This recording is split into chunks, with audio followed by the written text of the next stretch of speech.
जय होम्योपैथी, जय हनीमैन। आज का हमारा दवाई इग्नेशिया, आप सबका फेवरेट दवाई है और अगेन यूज से ज़्यादा अब्यूज़ किया जाता हुआ दवाई। जरा सा भी शौक मिला, कहीं पे भी बैड न्यूज़ के बाद अगर दिक्कत हुई तो सीधा इग्नेशिया दे दो।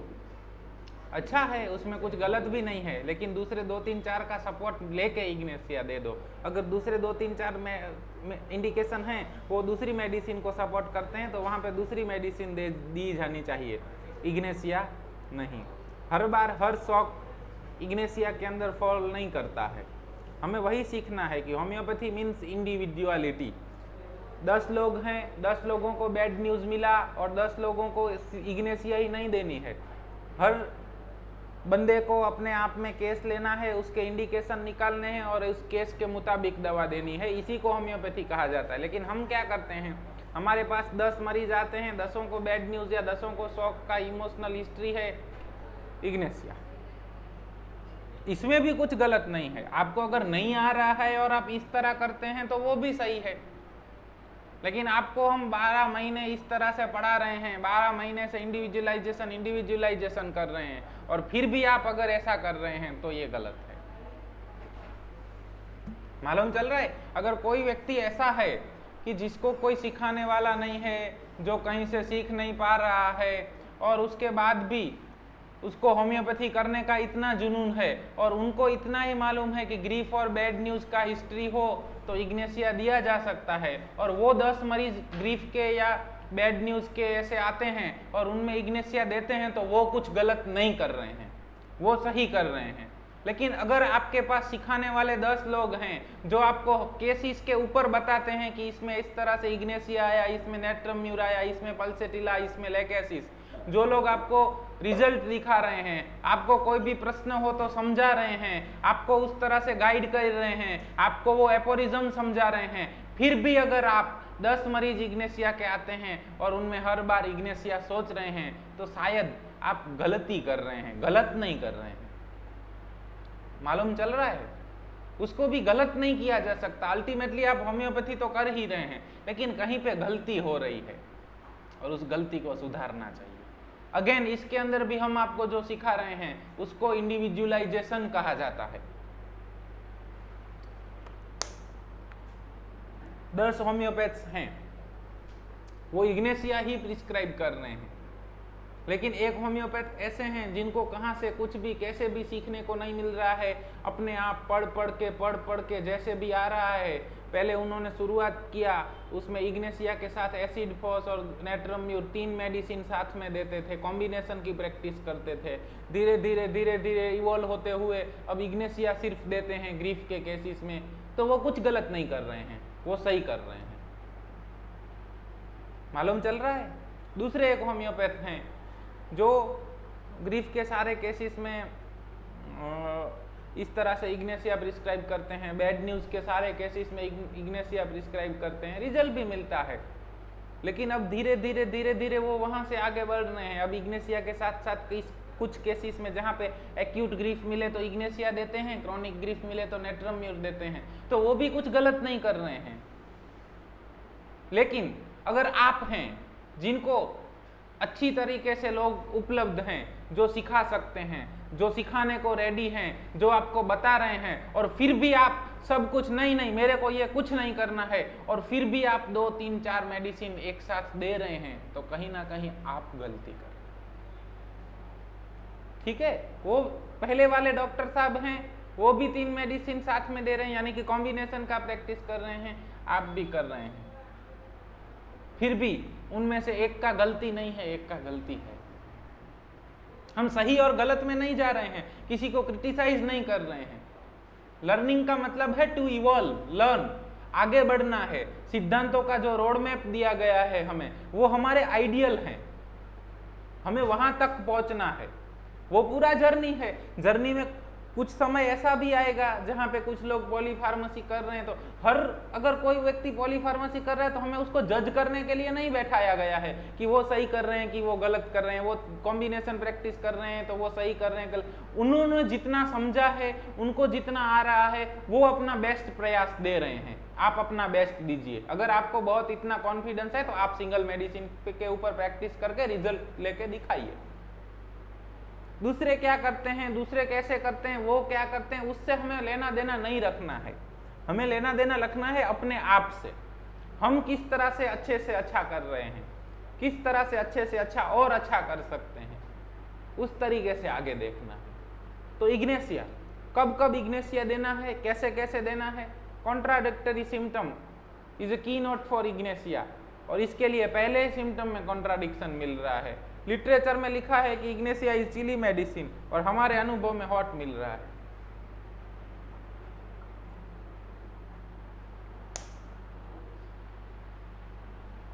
सो अगेन चिली मिलना या हॉट मिलना, सेंसिटिव टू हीट मिलना, सेंसिटिव टू कोल्ड मिलना, इसका मतलब क्या है, जो इग्नेशिया का कॉन्ट्राडिक्टरी सिम्टम है उसका एक रिफ्लेक्शन है। कॉन्ट्राडिक्टरी मतलब क्या,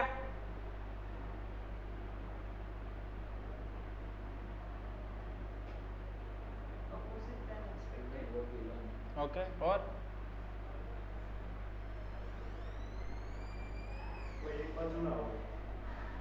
એટલે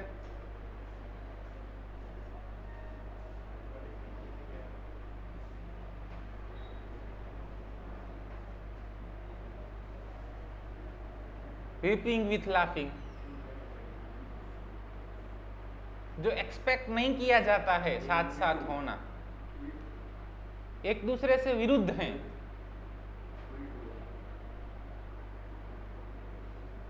मालूम चल रहा है। तो इस तरह के सिम्टम कहीं पे भी, चाहे वो मेंटल प्लेन पे मिले, इमोशनल प्लेन पे मिले, और चाहे वो फिजिकल प्लेन के ऊपर मिले, नहीं, उसको कॉन्ट्राडिक्टरी नहीं किया जाता है।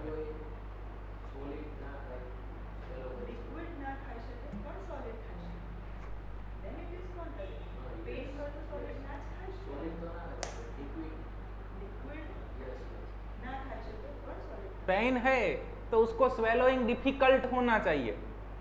थ्रोट पेन है मगर नहीं है, आसानी से हो रहा है, मतलब it is contradictory.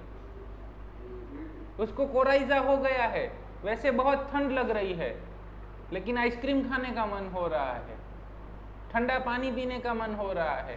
Throat pen है लेकिन ठंडे पानी से अच्छा लगता है। मालूम चला, इट इज कॉन्ट्राडिक्टरी।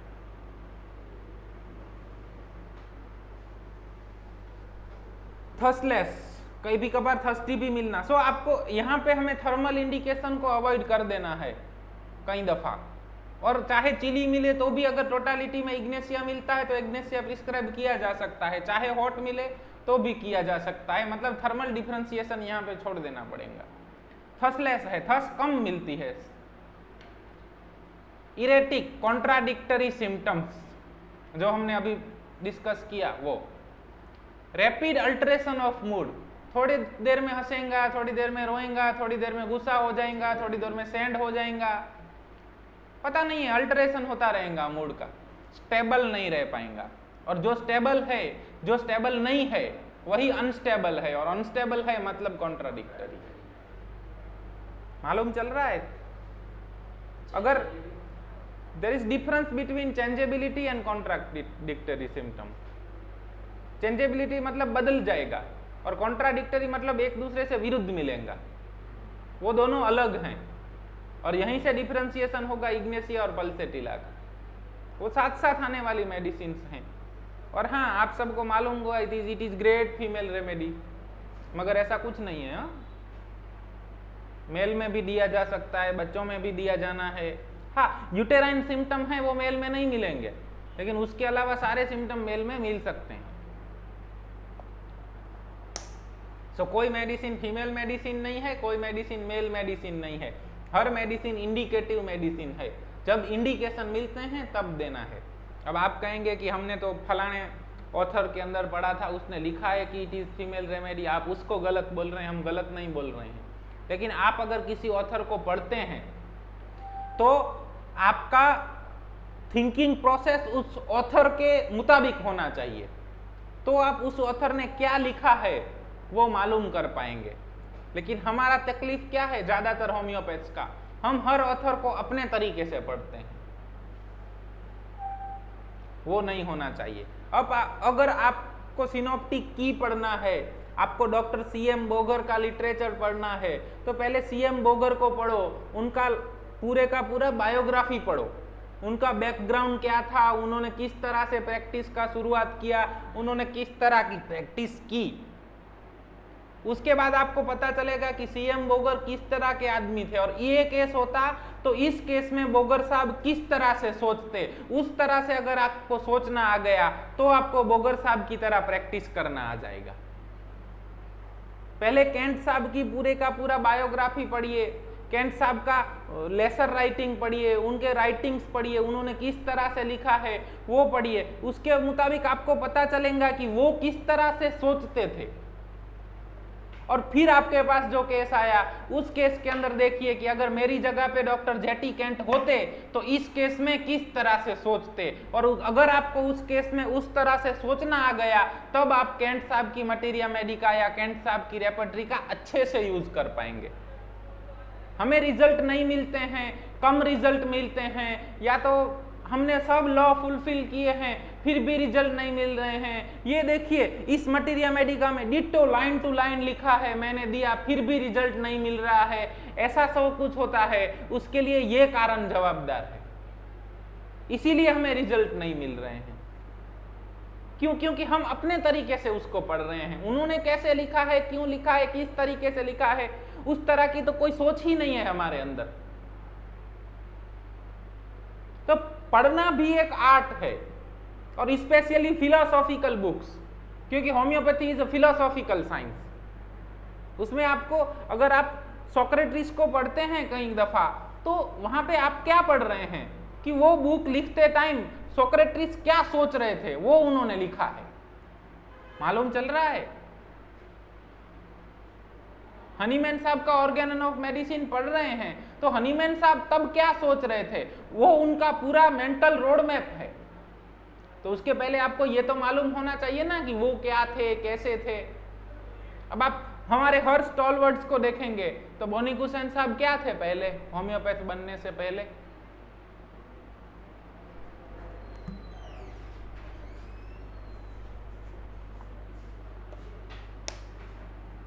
हनीमैन साहब क्या थे? यस, फिजिशियन थे। तो उनका किसी चीज को देखने का एक व्यू होगा, वो फिजिशियन की आंखों से देखेंगे। तो उसके अंदर आपको आज से 200 साल पहले मेडिसिन के अंदर जो टर्मिनोलॉजी होती थी वो टर्मिनोलॉजी उनके लिटरेचर में दिखेगी, लेकिन वही टर्मिनोलॉजी आपको डॉक्टर बोनीकुसन के लिटरेचर में नहीं दिखेगी, क्योंकि उनका प्रोफेशन अलग था। ये आपका होमवर्क है, क्या था वो ढूंढना है। उनको कुछ बीमारी हुई थी, फिर हनीमैन साहब ने एक ड्रग भेजा, उससे वो अच्छे हो गए और उसके बाद वो कन्वर्ट होकर होम्योपैथी में आए। यस, वेरी गुड, पल्सेटिला दिया। तो क्या है ये? फिर हनीमैन साहब जो प्रैक्टिस करते थे तो उनके प्रैक्टिस में ज्यादातर कौन से मरीज आते थे? और बोनीकुसन साहब प्रैक्टिस करते थे तो उनके पास ज्यादातर किस क्लास से मरीज आते थे? डॉक्टर सीएम बोगर भी बाय प्रोफेशन होम्योपैथ नहीं थे, क्या थे? अगेन होमवर्क, आपको इतना भी नहीं मालूम। तो वो जिस एरिया में प्रैक्टिस करते थे उनके पास ज्यादातर अलग कैटेगरी के मरीज आते थे। अगर आप डॉक्टर जेसी बर्नेट को पढ़ेंगे तो उनके पास अलग कैटेगरी के मरीज आते थे। डॉक्टर जेटी केंट के पास अलग कैटेगरी के मरीज आते थे, वो अलग जगह पे प्रैक्टिस करते थे, अलग समय के दौरान प्रैक्टिस करते थे। उसी तरह से आप इंडियन ऑथर्स को पढ़ेंगे तो उनमें भी कुछ ऑथर्स हैं जो बंगाल से हैं, तो उनके पास कुछ अलग प्रकार के मरीज रहते हैं। बंगाल के अंदर भी कुछ ऑथर्स, कुछ डॉक्टर्स ऐसे हैं कि जिनके पास ज्यादातर अपर सोशियो इकोनॉमिकल क्लास के मरीज होते हैं। तो उनका एक व्यू बनता है, उनका एक दृष्टिकोण बनता है हर केस को देखने का। कुछ डॉक्टर ऐसे हैं कि जो लोअर क्लास में जाके प्रैक्टिस करते हैं तो उनका दृष्टिकोण कुछ अलग बनता है। कुछ डॉक्टर ऐसे हैं जो पंजाब में प्रैक्टिस करते हैं, दिल्ली में करते हैं, मुंबई में करते हैं, केरला में करते हैं, तो उन हर एक का एक एक अलग अलग दृष्टिकोण बनता है। और उस ऑथर को पढ़ने से पहले हमें उस ऑथर के बारे में जानकारी मिलनी चाहिए। उस ऑथर ने कब, क्यों, किस परिस्थिति के अंदर और किस तरह से ये लिखा है, वो हम जब समझ जाएं, उसके बाद उस ऑथर ने क्यों लिखा है, किस तरह से लिखा है और इसको कब यूज करना है, ये हम समझ जाएंगे। मालूम हो रहा है हमारी कहां दिक्कत होती है? हम सीधा जजमेंट दे देते हैं, इस ऑथर ने, ये तो थेरापूटी कैसे ही लिखते हैं, ये ऑथर ये तो ऐसे ही करते हैं। तुरंत हमारे अंदर जजमेंटल बिहेवियर आ जाता है। वो नहीं आना चाहिए किसी भी ऑथर को रीड करते समय। मालूम चल रहा है? हम दो फ्रेंड्स हैं, मैं ऐसी जगह पे प्रैक्टिस करता हूं कि जहां पे मेरे को दिन में 50, 60, 70, 100 मरीज देखने को हैं, तो मेरा केस को देखने का दृष्टिकोण भिन्न है। मेरा एक दूसरा फ्रेंड है डॉक्टर हितेश पटेल, वो दिन में 10, 15, 20, 25 केस देखते हैं, तो उनका केस को दिखने का दृष्टिकोण भिन्न है। इसके अलावा हमारे दूसरे एक कॉमन फ्रेंड हैं, तो उनका कहना है कि नहीं, केस तो पूरा ही लेना चाहिए, भले 3 कलाक, 4 घंटे, 5 घंटे लगे, केस पूरा लीजिए, दिन में 3 ही केस लीजिए, लेकिन पूरे का पूरा केस लेके, एनालिसिस लेके उसके बाद ही प्रैक्टिस कीजिए। तो उनका उसी केस को देखने का दृष्टिकोण भिन्न है। वो जहां प्रैक्टिस करते हैं तो उनके पास अपर क्लास से ज्यादा मरीज आते हैं। जो लोग अपने सेल्फ के प्रति ज्यादा कॉन्शियस हैं, अवेयर हैं, मालूम चल रहा है, वो लोग नोट करते हैं, डॉक्टर साहब मैंने वो दाल खाई थी ना, उसके बाद मुझे डायरिया हुआ, फिर मैंने चना खाया ना, उसके बाद भी डायरिया हुआ, तो मुझे लगता है कि मुझे पल्सिस से एग्रावेशन मिलता है। पल्सिस के बाद दिक्कत बढ़ जाती है, वो एग्रावेशन नहीं बोलेंगे, लेकिन वो उस क्लास के पेशेंट है, उनके पास पैसे कमाने के बाद इतना टाइम रहता है, अपनी 2 वक्त की रोटी कमाने के बाद इतना टाइम रहता है कि वो सेल्फ को ऑब्जर्व कर सकते हैं। लेकिन हमारे पास ज्यादातर जो मरीज आते हैं, उन मरीजों को क्या होता है, तो ज्यादातर ऐसे क्लास से आते हैं जो लोग 2 वक्त की रोटी के लिए दौड़ते हैं। तो आपको क्या खाना अच्छा लगता है? डॉक्टर साहब रोटी और सब्जी अच्छा लगता है, क्योंकि वही मिलता है। तो उनके लिए पल्सिस एग्रावेशन मिलना, इट इज हाईली पिक्यूलियर, और उनको मिलेगा, हमें नहीं मिलेगा। हमारे मरीज उतने लेवल पे सोचते ही नहीं है, वो अवेयर भी नहीं है। और डॉक्टर साहब जो खाएं वो सब पच जाता है, सुबह से शाम बैल के पीछे बैल बन के दौड़ना पड़ता है। मालूम हो रहा है? तो हमें वो नहीं मिलेगा। अब उनका दृष्टिकोण केस को देखने का भिन्न है, हम जब यहां पे बैठे हैं तो हमारा दृष्टिकोण भिन्न है। तो इसका मतलब ये नहीं हो जाता है कि हम गलत हैं या वो गलत हैं। गलत कोई नहीं है, सब अपनी अपनी जगह पे अपने अपने तौर तरीके से काम कर रहे हैं। तो जहां पे जिससे जो सीखने को मिले वो सीखिए। आप जो डाइजेस्ट कर सकें वो एप्लीकेशन कीजिए। डाइजेस्ट नहीं हो रहा है तो डाइजेस्ट होने वाली टैबलेट खा लीजिए, डाइजेस्ट हो जाएगा। आती है ना बहुत सारी ऐसी गोलियां जिससे पाचन अच्छा हो जाए। मतलब कि आपको डाइजेस्ट नहीं हो रहा है तो अपने किसी भी, आप जिस व्यक्ति के साथ हैं, जिस व्यक्ति के पास सीख रहे हैं, उनको पूछिए कि ये बात मुझे डाइजेस्ट नहीं हो रही है। वो आपको समझाएंगे, आपको एडवाइस करेंगे, इस बुक में से इतना पढ़ो, उस बुक में से इतना पढ़ो, उस बुक में से इतना पढ़ो, उसके बाद मेरे पास आओ, मैं आपको समझाऊंगा। लेकिन आपका भी मेहनत करने का दिल होना चाहिए।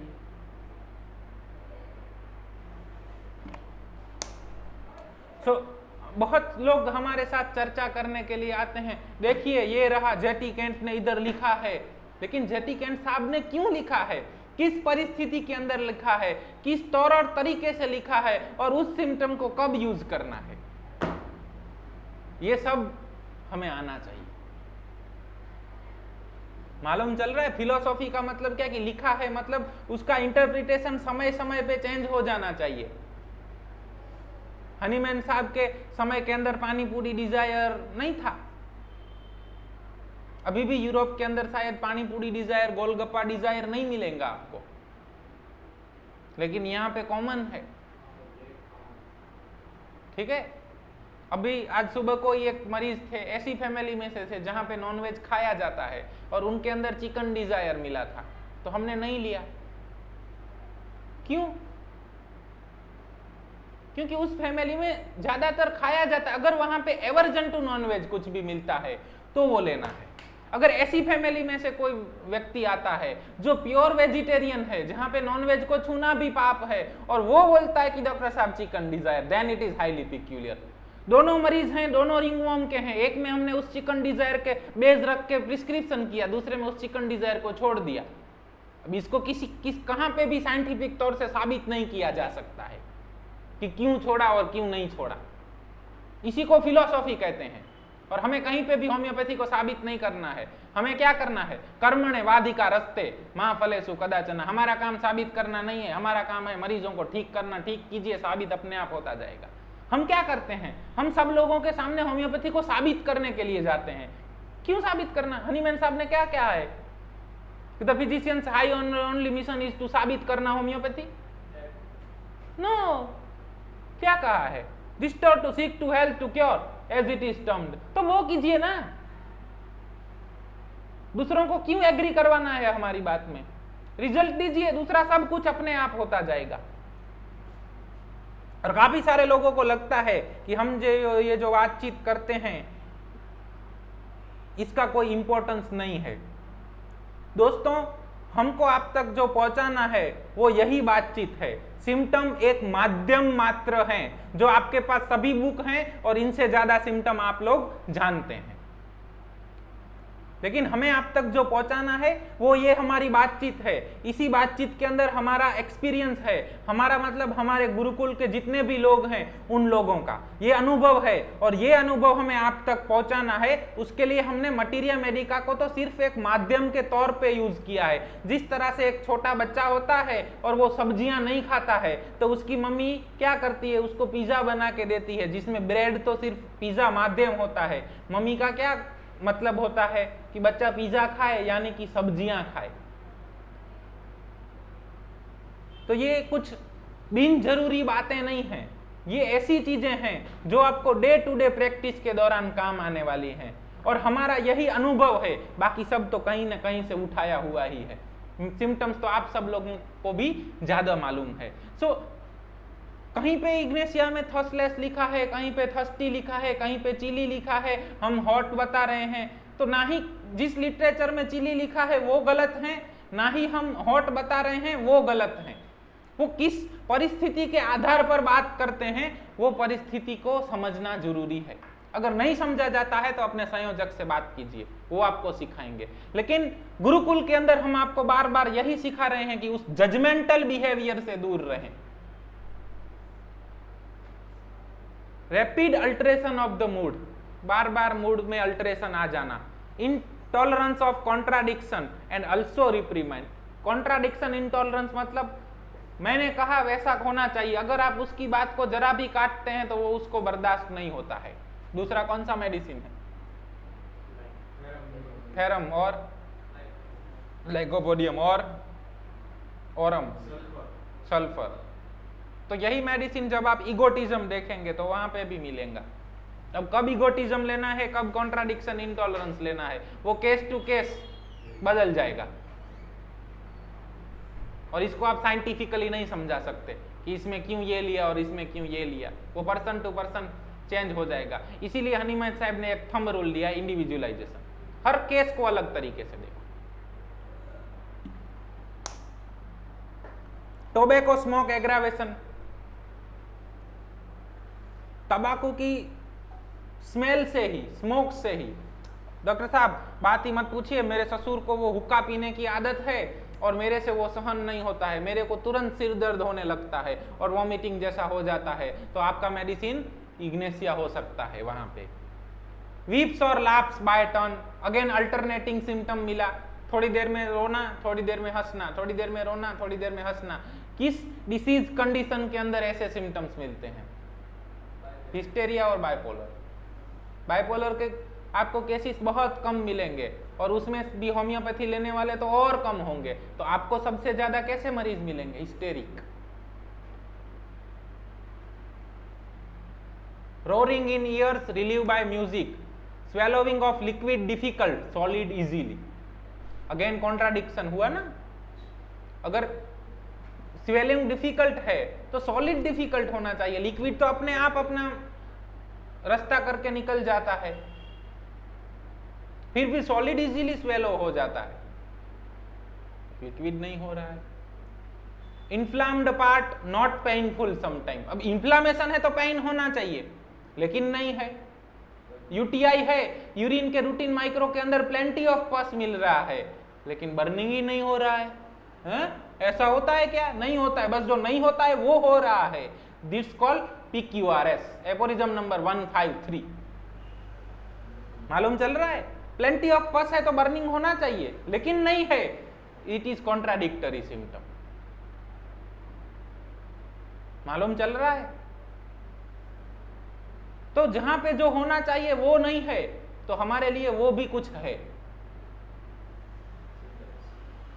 वो सिम्टम है, वो पिक्यूलियर है, और ये देखना है। स्पाजम और कन्वल्जन फ्रॉम फ्राइट और अदर स्ट्रॉन्ग इमोशन। हमने आगे भी एक मेडिसिन के अंदर देखा था कि किसी मदर को फ्राइट हुई हो और उसके चाइल्ड को अगर वो फीडिंग कराए और चाइल्ड को कन्वल्जन आए तो वो मेडिसिन देना है। कौन सा?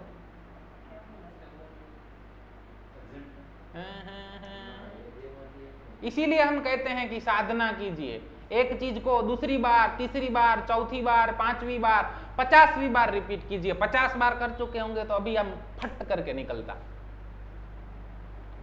हमने वहां आपको दिया था कि it is the depth of homeopathy, कि एनर्जी ट्रांसफॉर्म फ्रॉम डिस्चार्ज। उसका एक एग्जाम्पल है कि माता को फ्राइट आ गई है, लेकिन उस फ्राइटेंड माता का दूध अगर बेबी पीता है, फीड करता है, और उस बेबी को कन्वर्जन आते हैं, तो वो मेडिसिन सोचा जाना चाहिए। दूसरा मेडिसिन कैन बी इग्नेशिया। अब ढूंढिए, अपने 44 लेक्चर हैं शायद, हर देख लीजिए, फिर मिलेगा। वो आपको ढूंढना है। अब आप तुक्के लगाएंगे तो हम आपको आंसर नहीं करने वाले हैं। वो देखिए, ढूंढिए। दूसरा मेडिसिन कैन बी इग्नेशिया। सो कितना डायनेमिक लेवल पे काम होता है। अब आप इसको साइंटिफिक लेवल पे कैसे समझाएंगे कि एक माता है जिसको फ्राइट हुआ, जो डर गई, और उसके बाद उसका जो भी मिल्क सिक्रीशन आया तो उसमें क्या अलग आया? उसमें कुछ केमिकली अलग शायद नहीं मिलेगा।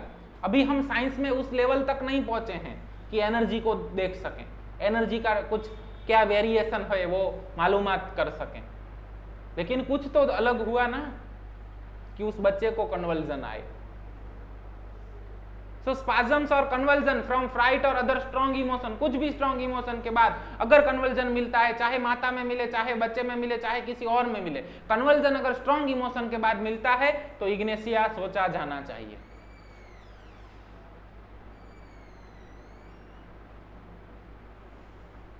Fisher without constipation, again contradictory symptom. अगर कॉन्स्टिपेशन है तो फिशर होना स्वाभाविक है, लेकिन कॉन्स्टिपेशन नहीं है फिर भी फिशर हो रहा है। तो हम लोग क्या पढ़ते हैं कि फिशर का मेन कॉज कॉन्स्टिपेशन है, ऐसा पढ़ते हैं ना। हम जब practice of medicine, allied surgery ये सब पढ़ते हैं तो उसमें ऐसा ही पढ़ते हैं कि फिशर क्यों होता है, क्योंकि कॉन्स्टिपेशन होता है, इसीलिए फिशर होता है। अगेन होम्योपैथी यहाँ पे क्वेश्चन मार्क खड़ा कर रही है। उसको फिशर इसीलिए होता है कि उसकी प्रकृति ऐसी है जो फिशर पैदा करे। उसके बाद अगर उसको कॉन्स्टिपेशन होता है और फिशर होता है तो उसकी दवाइयां अलग हैं। उसको कॉन्स्टिपेशन नहीं होता है और फिशर होता है तो उसकी भी दवाइयां अलग हैं। It's self a peculiar symptom. मालूम चल रहा है? यहां पे क्वेश्चन मार्क आएंगे। ज्यादातर हमें फिशर के केसेस में कॉन्स्टिपेशन देखने को मिलता है, लेकिन कुछ केसेस ऐसे भी हैं जहां विदाउट कॉन्स्टिपेशन भी फिशर देखने को मिल रहा है। और इतने हमारे पास लगकर तकरीबन इग्नेशिया हमने पाइल्स और फिशर के 25 से 30 केसेस के अंदर प्रिस्क्राइब किया हुआ है, एनोरेक्टल पैथोलॉजी। और आप सबको मालूम है कि हमारे पास वही केसेस ज्यादा आ रहे हैं। सो अगेन क्वेश्चन मार्क मिला। अभी आपको सोचना है कि कॉन्स्टिपेशन होता है उसकी वजह से फिशर होता है कि उसके मायाजम की वजह से फिशर होता है। यहाँ पे डिफरेंस हो रहा है फिजिकल साइंस के और डायनेमिक साइंस के बीच में। फिजिकल साइंस में हमें ऐसा ही सोचा जाना है कि कॉन्स्टिपेशन हुआ, हार्ड स्टूल हुआ तो टीयर हो गया, फिशर हो गया। लेकिन डायनेमिक साइंस हमें बताता है कि कई दफा आपको ऐसे केसेस भी मिलेंगे कि जहां पे लूज स्टूल होगा, स्मूथ स्टूल होगा, सॉफ्ट स्टूल होगा, फिर भी फिशर होगा। ये आपको डायनेमिसिटी बता रहा है कि कॉज कॉन्स्टिपेशन नहीं है, कॉज हार्ड स्टूल नहीं है, cause there is something disease creating dynamic force known as miasms, वो है। लेकिन आप सबको पढ़ना है बार बार। ये मेडिसिन के अंदर भी हमने मायाजम के बहुत से ग्लिम्स दिए हुए हैं, उसको बार बार पढ़ो। आपको डीएनए के अंदर ये सब चीजें उतर जानी चाहिए, आपके ब्लड के अंदर, तब जाके मायाजम का अंडरस्टैंडिंग आएगा और हम मायाजम के व्याख्यान शुरू कर पाएंगे। हमें बहुत इच्छा है कि हम मायाजम के व्याख्यान शुरू करें, लेकिन अगर आपका लेवल नहीं होगा तो वहां पे बहुत सारे क्वेश्चन होंगे, ऐसा क्यों नहीं, इसमें तो ऐसा लिखा है, इसमें तो वैसा लिखा है। सो इन सभी व्याख्यानों के दौरान हम आपके अंदर वो प्लेटफॉर्म तैयार कर रहे हैं कि मायाजम के लिए एलन ने तो ऐसा लिखा है, मायाजम के लिए बैनर्जी साहब ने तो ऐसा लिखा है, मायाजम के लिए कासिम सर ने तो ऐसा लिखा है, और कई बार कॉन्ट्राडिक्शन होंगे उस सब के अंदर। सो आज के व्याख्यान के अंदर हमने आपको वही समझाया कि कौन सा ऑथर किस परिस्थिति के अंदर कौन से मरीज देख के किस तरह से क्या लिख रहा है, वो समझिए। उनमें से कोई गलत नहीं होगा, सब एक दूसरे के पूरक हैं। लेकिन अगर आपके अंदर ये प्लेटफॉर्म तैयार नहीं हुआ होगा तो वहां पे आप कंफ्यूज होंगे, और हमको वो कंफ्यूजन क्रिएट नहीं करना है। इसीलिए हम अभी तक 3 महीने से मायाजम का भी स्टार्ट नहीं किए हैं, क्योंकि बहुत कम लोग हैं जो रेगुलर व्याख्यान देख रहे हैं, उसमें से भी बहुत कम हैं जो बार बार देख रहे हैं। बिना साधना के कुछ नहीं मिलता। Sleeps on back with head incline to backwards. So again pulsatilla में भी बैक ऑन स्लीप मिलेगा, नक्स वोमिका में भी बैक ऑन स्लीप मिलेगा, कॉन्ट्राडिक्शन इंटॉलरेंस मिलेगा और फिशर मिलेगा, विदाउट कॉन्स्टिपेशन भी मिल सकता है। सो हैंड एंड हैंड जाएगा, वहां पे आपको डिफरेंशिएट करना है। एक बहुत अच्छा केस था, case was non case of bipolar disorder और हेमरेज फ्रॉम एनस। चाहे हमने एग्जामिन नहीं किया था, फिशर भी हो सकता है, पाइल्स भी हो सकता है, और टिपिकल एक सिम्टम मिला, लाफिंग ऑन सिली मैटर्स। बात बात में पेशेंट हंसता, लाफिंग नहीं स्माइल था, सॉरी, बात बात पे पेशेंट हंसता है, बात बात पे पेशेंट हंसता है। और हमारे साथ हमारे बड़े भाई डॉक्टर प्रतीक मिश्रा थे उस टाइम। हमने वो सिम्टम नोट नहीं किया था, हम कन्फेस कर रहे हैं, वो सिम्टम हमने नोट नहीं किया था। हमने तो वही हॉट पेशेंट, ब्लीडिंग पर rectum, bipolar disorder, contradictory symptom, ऐसा करके इग्नेशिया के ऊपर पहुंचे। और मिश्रा साहब ने हमें बताया कि इट इज अ की नोट फॉर इग्नेशिया। जिस बात पे स्माइल नहीं करना चाहिए उस बात पे भी स्माइल, बात बात पे स्माइल, हंसना। इग्नेशिया 200 शुरू करने के बाद ब्लीडिंग पर रेक्टम तो बंद हो गया, लेकिन मेंटली भी वो पेशेंट बहुत इंप्रूव हुए। जो उनकी दूसरी मेडिसिन कभी कभार उनको लेनी पड़ी थी, पिछले 4 महीने से नहीं लेनी पड़ी। So it is power of similimum. और चाहे आप मेंटल इंटरप्रिटेशन से सिमिलिमम की ओर जाएं, चाहे फिजिकल जनरल से जाएं, चाहे फिजिकल पर्टिकुलर से जाएं, चाहे किसी और वे से जाएं, हमारा गोल है सिमिलिमम। और उसके लिए सीडी है, उसका नाम है PQRS। वो सीढ़ी लोखंड की भी हो सकती है, पीतल की भी हो सकती है, सोने की भी हो सकती है, लकड़े की भी हो सकती है। और पुरानी हिंदी फिल्में देखी हैं, विलन को बचाने के लिए हेलीकॉप्टर आता है और उसमें से एक डोरी से बनी हुई सीढ़ी फेंकते हैं, उसकी भी हो सकती है। वो सीढ़ी है और उस सीढ़ी का नाम है PQRS। Can be from mental, delusion, sensation, general, physical, thirst, aversion, appetite, desire, particulars, side affection, miasm, किसी भी चीज की सीढ़ी हो सकती है, लेकिन सीढ़ी नॉन एज PQRS, और वो सीढ़ी हमें ऊपर तक पहुंचाती है। इतना अगर हम समझ गए तो हम किसी को सही और गलत में बांटना बंद कर देंगे। Pain in small spots with tip of fingers. और ये हमारे